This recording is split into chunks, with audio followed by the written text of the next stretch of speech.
confronting an old wound. A soda can rolled and started moving. At the same time, a second can started moving from the other direction. Jill shouted, "Who's there?" "I'm a police officer." "You better show yourself." Another can started moving, aimed at it and fired. The can hit the ground a long way off. Jill's eyes fell on a predator that had been drawn to the noise and was coming this way. The predators looked a lot like velociraptors, the fierce and intelligent predators of the Jurassic period, but larger. The predator had seen him. First he took faster steps, and then he turned into a running position. Jill had no choice. He had to knock him down quickly. The sound of gunfire rang out and he aimed at the predator. Jill looked for the shooting spot. Something blocked her view. A bag was thrown over her head. Immediately, the edge of the bag was wrapped around her neck by the rope that was around it. She could no longer see. She gave a backward blow with the butt of the gun, but it did not work. She let go of the gun and tried to free herself. When they pushed her, she fell face down on the ground, and they tied her hands behind her back with her own handcuffs and made sure they were tied. Two people grabbed her under her arms and lifted her off the ground. Resistance was useless. Jill did not show any more reaction of her own.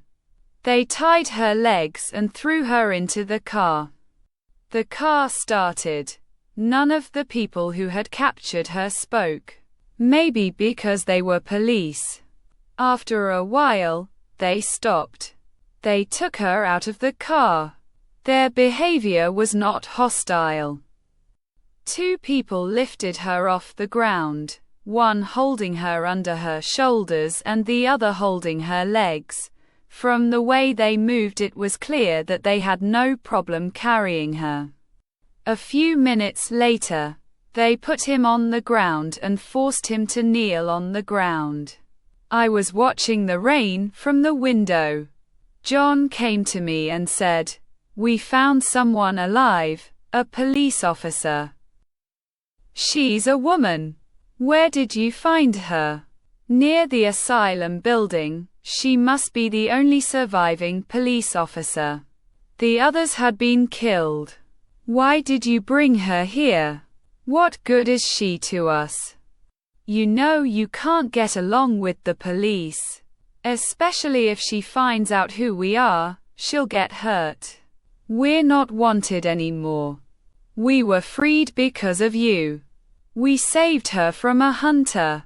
I said, "You could have let her go. It would have been easier for her and us." John looked at me and said, "You're being cruel. In this situation anyone can help us. He's a professional. She's a great shooter. She's physically strong." I jumped in and said, "She's a cop. Understand this. They'll seemingly befriend you, gain your trust, and then stab you in the back. They'll insert themselves among the others, and in an instant you'll see handcuffs on your wrists. They'll point a gun at your heart and head. You kill him, you'll have to run for your life. They'll save you from death so they can extract information from you, and then they'll kill you themselves and call it revenge. If he kills you, it won't matter. They'll give her a medal for killing a criminal." "Yeah. I'm a hard-hearted guy. I hate them." "Okay. If you want him to die, you'll have to shoot her yourself. Don't try me." I took out my Magnum and held its magazine full of bullets in front of John's eyes. I said, "I'll shoot him anyway. He'll do you know what he'll do at close range." I replaced the magazine and went to where the police officer was being held. Elizabeth looked at John when she saw the Magnum, and John nodded in regret. She was sitting on the ground with the bag still on her head.